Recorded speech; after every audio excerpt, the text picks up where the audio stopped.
Hey everyone, it's Jason. Welcome to the Casting Shadows unboxing part 2. This is the Kickstarter exclusive stuff. I originally was going to put it in the first video, but it was starting to run a little bit long because I was explaining the rules. So go back and check that out if you haven't, so you can see how the game is played and see what all the different cards are. But we're going to go over all the Kickstarter stuff, and then we'll go over the expansion as well. The Ice Storm expansion, since there's not as much content and I'm not explaining the game.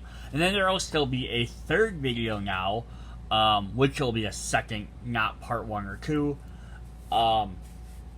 which will go over the extra exclusive bonuses for the games, like extra accessories and things that aren't directly related to how to play the game.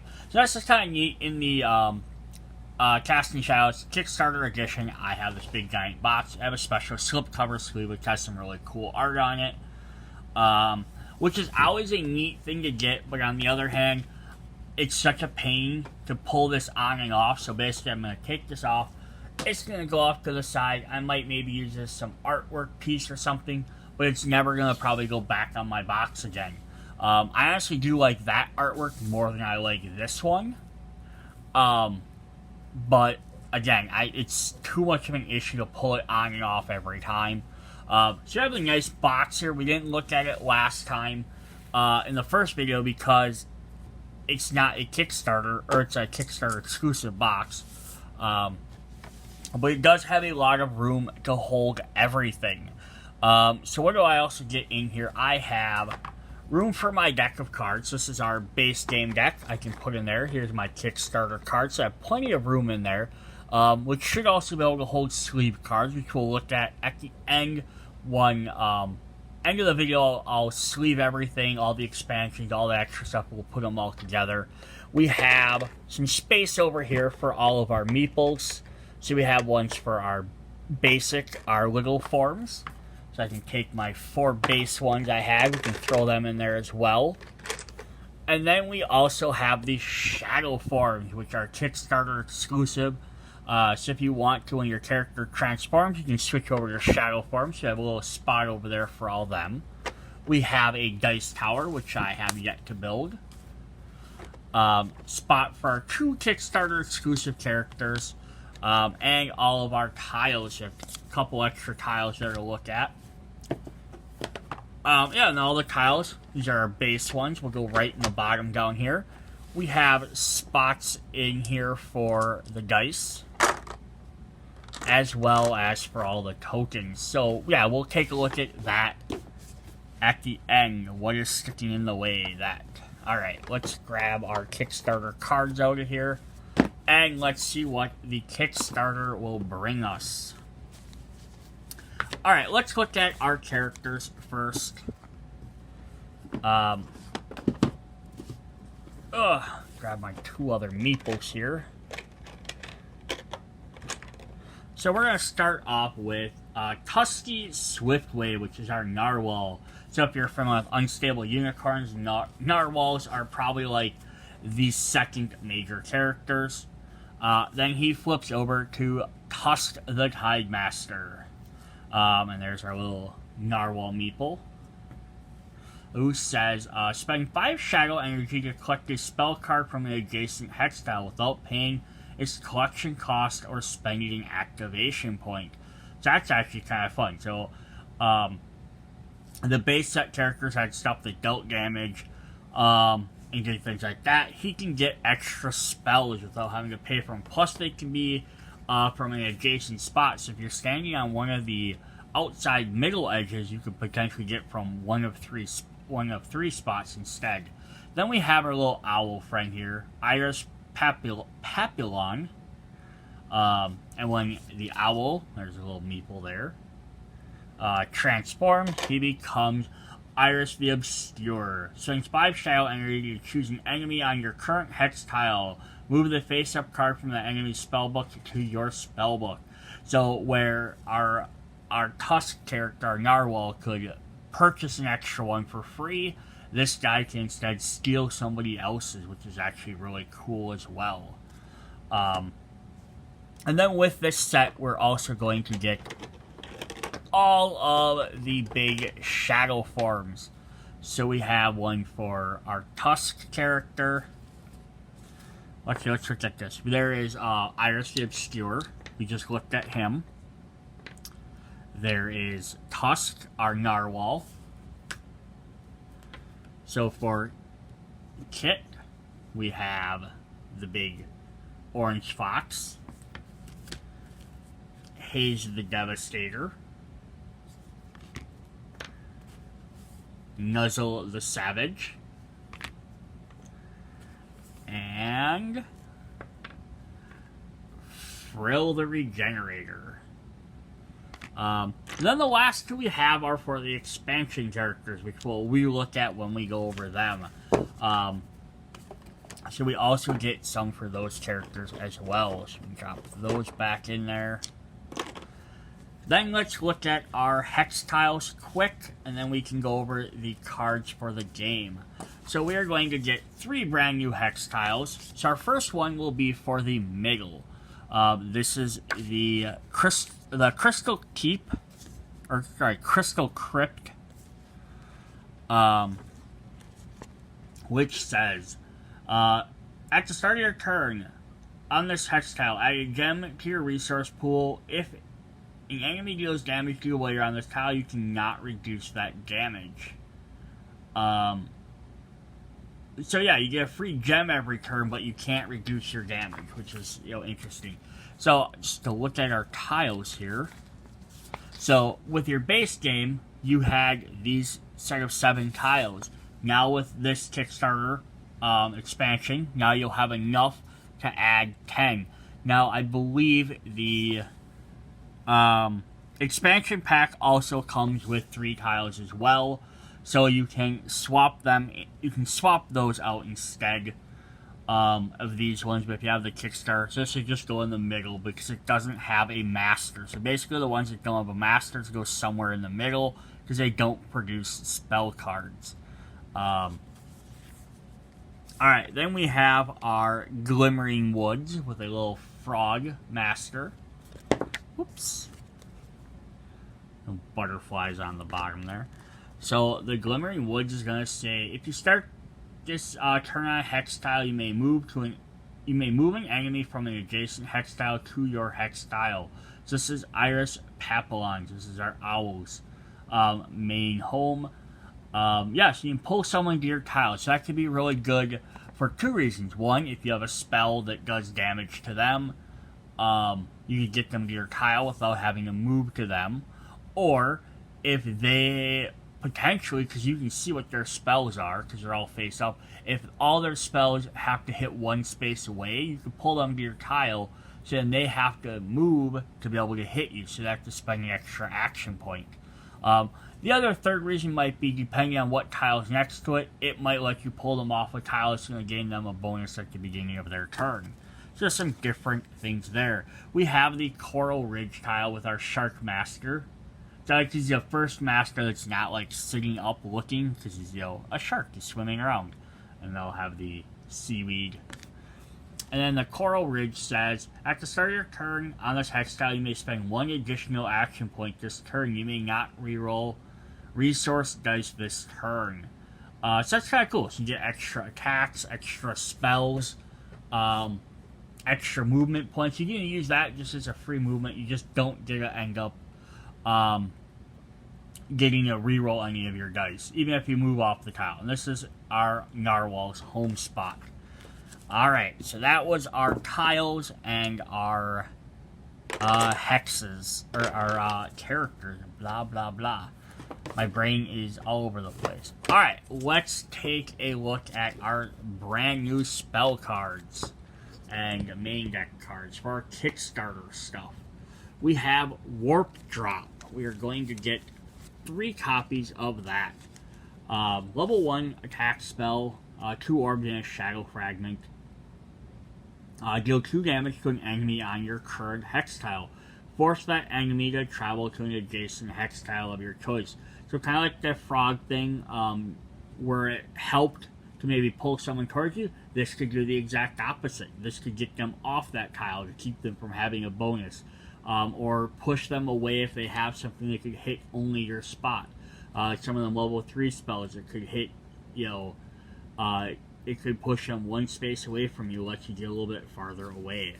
We have 2 copies of Coral Katana. Spend 1 red orb to deal 3 damage to an enemy in range. This damage cannot be reduced. So we've seen this ability before in some of the basics, it can't be reduced at all. So that's whether it's a counter spell card or a hex tile that they have. Or a companion, possibly. We have 2 venomous strikes. So spend 1 blue orb to deal 3 damage to an enemy. It cannot be reduced. So it's kind of like upgraded versions of some of the base stuff. We have some conversion spells. We have Orb Alchemy. Turn 1 Shadow Fragment in your resource pool into a blue orb and a red orb. So this might be helpful if you have Shadow Fragments and you don't need it. Maybe your character can only have up to 5 anyhow. You already have 5. You're maxed out. You just haven't used your ability for whatever reason. Here's a great way to spend them. Or you had 4, you gained 1 up to 5, and you have an extra 1 in your thing, you can spend it. Or maybe you're at 1, and this might be more beneficial. And we have Gem Alchemy, which does the same thing. Turn 2 cursed crystals in your resource pool into 1 red and 1 blue gem. This is kind of neat, just for them cursed crystals for you. One really fun thing about this, which is kind of a bummer, I have to say, in a gameplay stance that it's only in the Kickstarter, but it really makes me excited that I have it, is we have some new resource cards. We have 2 purple gems, so that's actually could make the game really more powerful, adding extra gems. We have a purple orb, and then we have one that is 2 shadow fragments. So like, although the spells are kind of cool extra abilities, and extra resource cards are really powerful because they get you some bonus stuff you wouldn't get. Now this one does say, take 1 damage to add 2 shadow fragments to your resource pool. So it does have a little downside to it, but gaining 2 shadow fragments can be super powerful. Then we do have some brand new counter spells. We have the Worst Curse. Reveal this card when an enemy re-rolls resource dice. Turn a gem, orb, or shadow fragment in that enemy's resource pool into a cursed crystal. So I love this for 2 reasons. 1, messing with another player. 2, in the base game, all of the counter spells had to deal with you being attacked. So I love the fact that there's counter spells that work and do other stuff. We have Unexpected Attack. Revealing this enemy tries to cast a spell, deal 2 damage to that enemy. So now this one doesn't, again, it's not you taking damage, it's when they try to cast a spell. This could be a resource card that's considered a spell.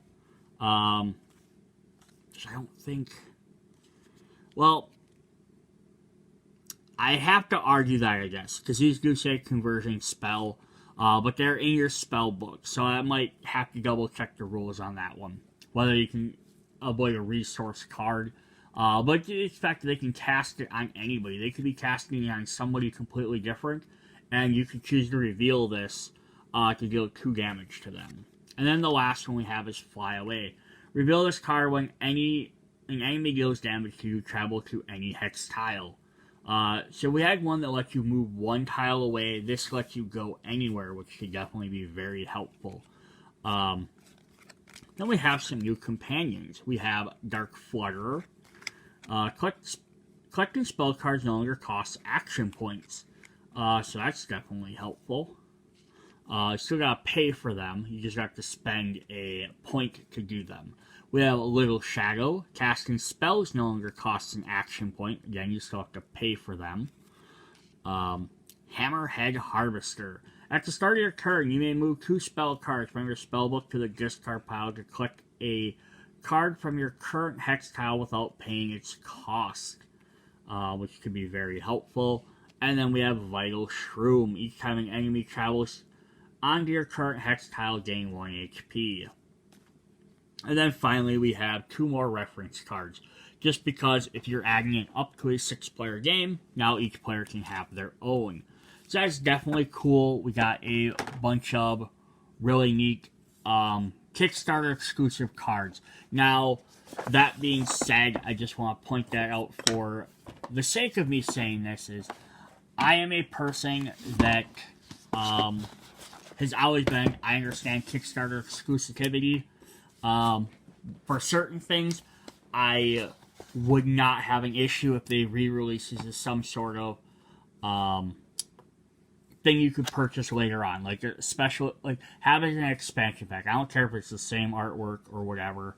I feel like game components like that are cool, like extra meeples. Yeah, the shadow meeples. You don't need those to play it. Special dice, deck boxes, like the big storage box, things like that. That's all fine. When it comes to actual game components, I am perfectly fine with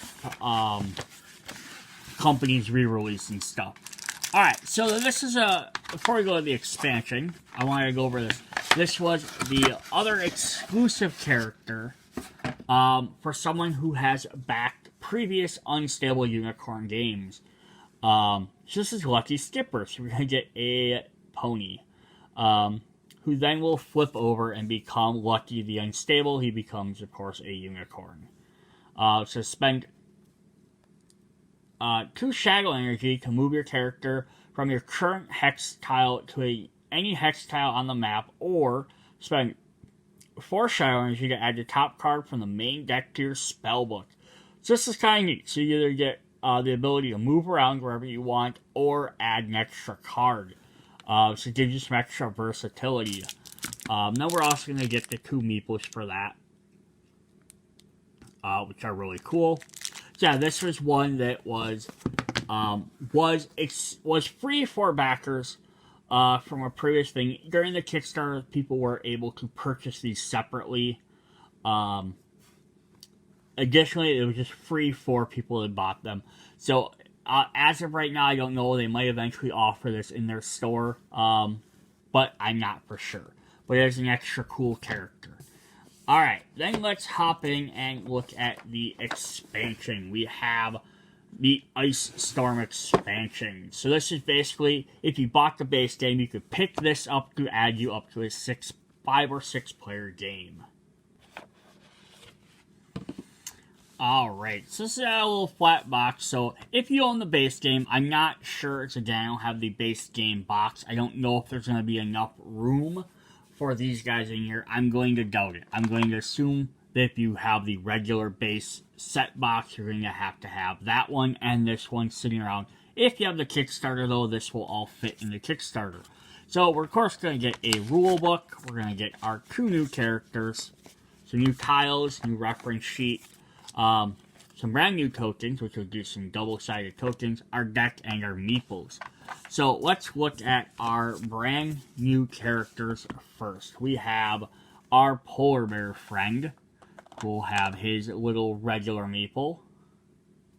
And then if you had the Kickstarter, you will get his shadow form. This is Frost Polar Paw. And we flip him over, he becomes Frost the Merciless. He's all covered in ice, which is really cool.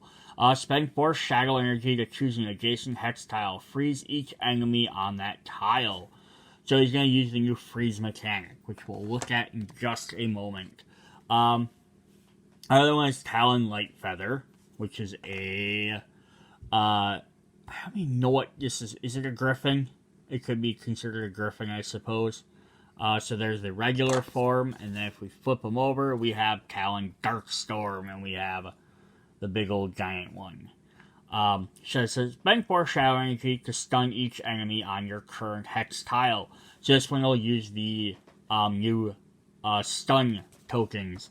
So 1 freezes, and 1 stuns. So we'll have some different things there. So let's hop into our rule book and see what those new abilities do. This is going to show all our components. This is just referencing in case you had bought the base game and you picked up this. This is showing how to add these in there. So we're going to have a bog tile, which will replace that crystal tile we had showed in the Kickstarter one. And then there's, of course, a big setup with everything. There's a little bit better picture of it. So we have 2 new status effects. Freeze and stun, so blue and yellow. Freeze tokens. At the start of your turn, if you start your turn with a freeze token on your player board, you are frozen and cannot travel during your turn. If another player freezes you during your turn, you cannot spend any of your remaining action points to travel. So yeah, if you get at the beginning of your turn, you're stunned, you can't move. If you get stunned during your turn, you just can't spend any more points to travel again. If you started your turn frozen, remove the freeze token from your player board at the end of your turn. And then the stun token says, if you start the stun token on your player board, you are stunned and can only roll 4 dice, resource dice, instead of 5. If another player stuns you during your turn, the player who stuns you may choose to remove 1 resource from your resource pool. If you started and get... So basically, if they hit in the middle of the turn, they reduce your stuff after the fact. But yes, that's definitely some extra cool things. So you're going to get... So you can only be afflicted by 1 freeze and 1 stun token at a time. You could have both, but you can only have 1 at a time. So it does include 10 tokens, even though if you're playing with 6 players, which between the base game and the expansion is the max, the number, you wouldn't need all 10 of them, because even if someone was able to freeze or stun you as well, you only have 6 players that could get them. So you have 4 extra tiles, but it's not bad to have them. Now, if you had the Kickstarter, which has 2 extra characters, you could actually play up, and plus Lucky the Unstable Unicorn, you could have, 4, 5, 6, 7, 8, 9. So it's 9 characters, so you'd still have about 1 extra token. Now, you could probably expand this out to 9 tiles. That'd be pretty crazy to do. Some of the spells would be a lot harder to hit with since they only hit certain tiles, so it might take a little bit longer to play. So I'm not saying whether you should do that or recommend it. Alright, let's look at our tiles quick. We have our Mushroom Bog here, which have little toadstools on the back, which says deal 1 damage. If you deal damage to an enemy while you're on this tile, increase that damage by 1. So that's actually kind of fun. Then we have our Desolate Glacier with our little Penguin Master. Which has a little hut with probably some skis on it, a little frost token. It says Desolate Glacier. It says, well, if you deal damage to an enemy on this tile, you may spend 1 blue orb to freeze that enemy. This is Polar Paw's home. And then our Floating Temple is our 3rd one with the Cockatrice Master. And there we'll have that. I also love that on the back of both of these tiles, the little bottom picture is the symbol of the frost and stun tokens. It's kind of an interesting little reminder just on the back of those. It says if you deal damage to an enemy while you're on this tile, spend 1 red orb to stun the enemy. So that's the additional way, so if you're not even playing with these 2 characters, you can still freeze and stun people. And the Kickstarter one that shows all of them as well. Alright, then let's look at our our expansion cards and spells. We have 3 copies of Electric Twister. Spend 1 Shadow Fragment to deal 3 damage to an enemy in range. Stun that enemy. So we're going to get more cards and characters. So that's what's really fun about this, is they created this new mechanic, but they didn't just leave it on just the characters or just the tiles. So there's going to be a lot of ways to utilize this. 3 copies of Frozen Flock. Spend 1 Shadow Fragment to deal 3 damage to an enemy in range. Freeze that enemy. Then we have a bunch of level 2 spells. I have 1 other level 1 spell that got mixed in here. So just to kind of go with these in order. We have a Shadow Swarm. We have 1 copy of this. Spend up to 3 blue gems to deal 1, 2, or 3 damage to an enemy in range. Double this damage if that enemy is in shadow form. Yeah, so it's actually pretty powerful right there to be able to do extra damage to someone in shadow form. That kind of goes nice with that lightning bug, which didn't do damage if they were in shadow form.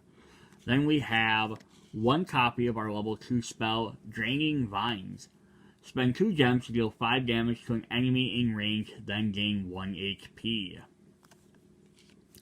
Earth Shatter. Spend 2 gems to deal 5 damage to an enemy in range. This damage cannot be reduced. The Supercharged Jewel. Spend 1 Shadow Fragment and 1 red gem to deal 5 damage to an enemy in range. Stun that enemy. Glacial Strike. Spend 1 Shadow Fragment and 1 blue gem to deal 5 damage to an enemy in range and freeze that enemy. So it's also great because this is an expansion. Not only are they adding these new mechanics with the freeze and stun, they're utilizing the Shadow Fragments as a good extra resource to spend. They had a couple cards. They may have like 1 or 2 cards in the base game, few in the Kickstarter stuff. But just with the expansion, it's nice to have more things that spend it. So it's not just, oh, I save up for my ability, I spend my ability. I save up for my ability, I spend my ability. You have some other reasons to use those. We have some level 3 spells, which are always fun. We have Vort Hex. Spend 2 red gems to deal 5 damage to a hex tile in range. Each enemy on that hex tile must move a card from the spellbook to the discard pile. That is powerful. We have 3 copies of Groundbreaker. Spend 2 Shadow Fragments to deal 1 damage to an enemy in range. Move a card in that enemy's spellbook to the discard pile.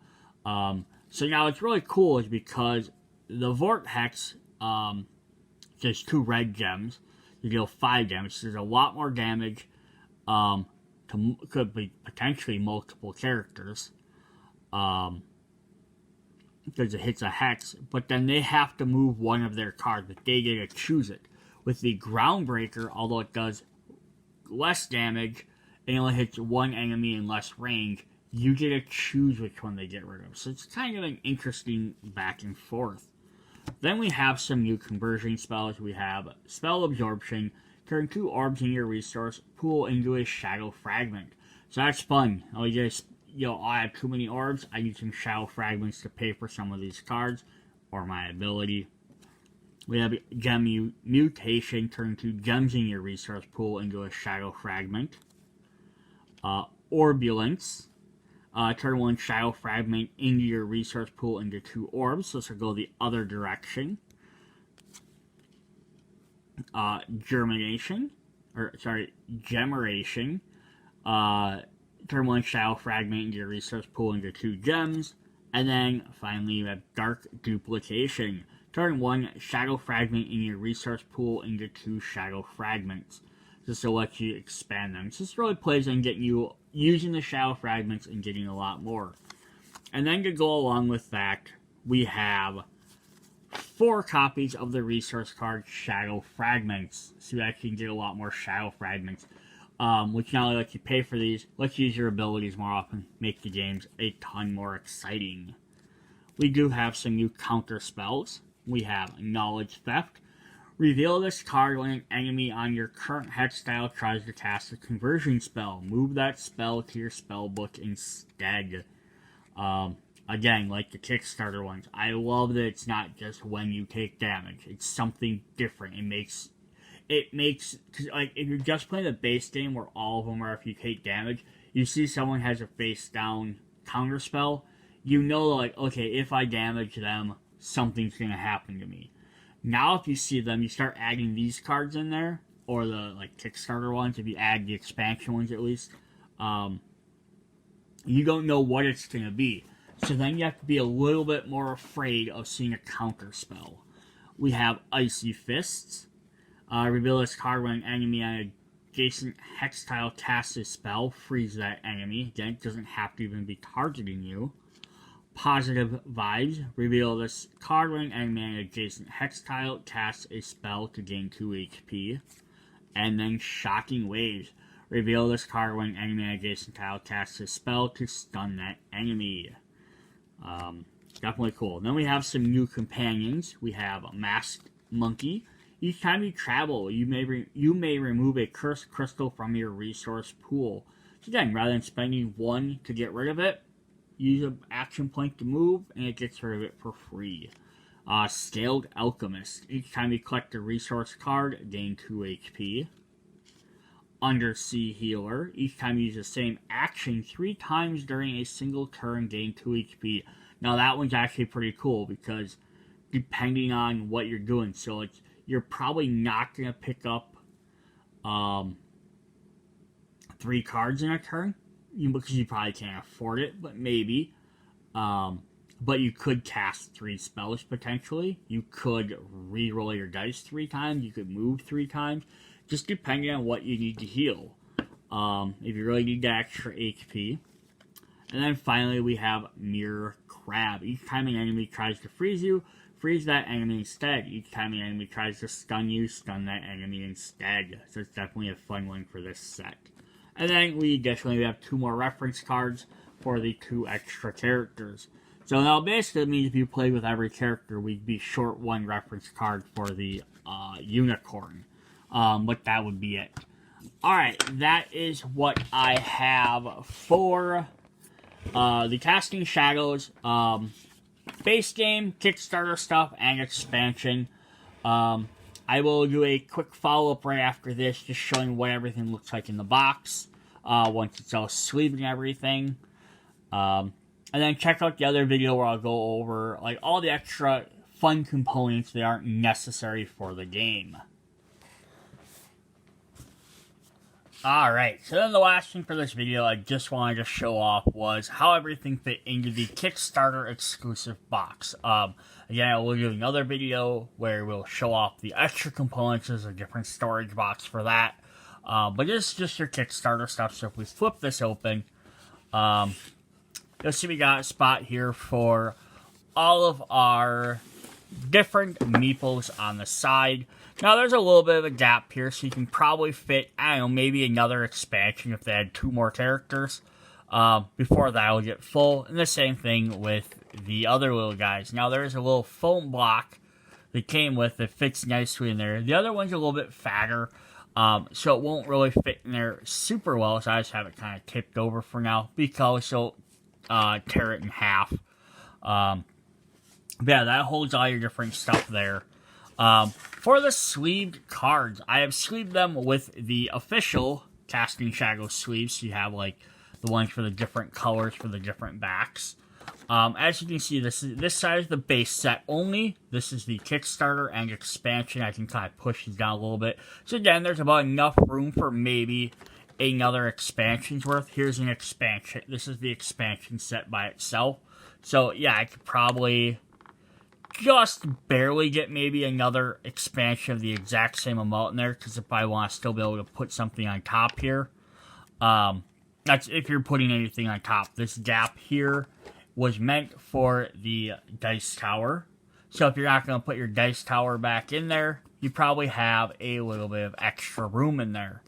Otherwise, there's plenty of room on this side as well for at least another full expansion. Maybe 2, depending on again how many cards there are. And then sandwiched in between them, I have the reference cards right now, as I'm just keeping the different things separated. And in case you don't check out the other video, if you're wondering for the sleeves, if you order them, they come in the sets of the 3 different types: the main deck, companion, and counterspell, and they'll come in a pack for the set. For the base game, you will have to have 2 sets then, because you're not going to have enough for 1 full set. So you have to order 2 basically packs of sleeves to do it. The expansion will be fine with just 1, but if there's another expansion, you'll have to order 1 for each one. If you have the Kickstarter and you decide to pick up the sleeves at a later date, you will need The 2 full packs will be enough for the base game and the Kickstarter, and leaving you with a few extra left over. So for the entirety of all 3 things, I had to have 3 packs of sleeves. So therefore, now, if I order it, if another expansion comes out, the remaining sleeves will not be enough for a full thing. But if, like, a small promo pack comes out of, like, 10, 15 cards, I might have enough here or there, depending on what they are. Alright, then the other side here, this is where the box gets a little iffy, because we have our rule books. So if we have the Kickstarter one, I really don't need the other 2. And I have the hex tile reference, which could sit right in there just fine. But the side's a little bit too small for the instruction book, so it has to sit in here. All of our character tiles will fit in there, but for me to put all my character boards in there, I had to reverse them. Every single one, because of the little buttons for the spinny dials. You have to go either one, otherwise they're not going to fit. Also, because of the extra tiles, they do fit all in here, all 7 from the base game, the 3 expansion, and the 3 Kickstarter. But they do stick over just a tad the top. Like, they're not going to slide around too much, but that does also, again, make your other things a lot. There's your dice. There's all of our tokens. If they add, again, another expansion with more tokens, I can easily fit more tokens in there. Although, I don't need any more dice. So yeah, everything will fit into the Kickstarter box. But again, now you're going to end up with this issue is, again, I'm saying, like, I can fit more cards. I can fit more meeples. I can fit more tokens. If they add another expansion, though, I can't fit any more tiles, and I can't fit any more big boards. These guys won't fit on this side. So, there's kind of the up and down. If they add another just card expansion, I'm fine. If they add another, like, regular box that has 2 more characters and 2 more stuff, which is generally how they'll probably do it, I won't be able to fit everything in this box. So it's just a heads up for that. So if you're thinking, oh, maybe I should pick up the Kickstarter box for all the storage things, it's not going to be a great storage solution. In the long run, it won't be. So whether I keep using this or not, we'll see what happens when I look at the additional storage for the game. So then the other thing I just wanted to show off was the dice tower. This is actually pretty nice. It's very simple to build. Instructions on the bottom. Now, if you keep taking this apart and putting it back together, taking it apart, putting it back together, the cardboard is going to wear. At some point, you might snag something and might make it not work right. It's just probably best to find some place to just build it and leave it. And if you're not sure what a dice tower is, the idea is instead of rolling my dice on the table and they scatter everywhere, knock my meeples over, knock cards around, a dice tower is meant so you can just drop the dice in there, and I got my random results. Because they're hitting on this side, that panel in the back, you get your varied results.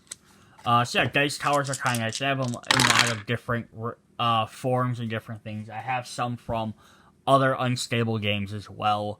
But that's what the dice tower is. Alright, that's all I have for the Casting Shadows for this video. Hope you guys enjoyed.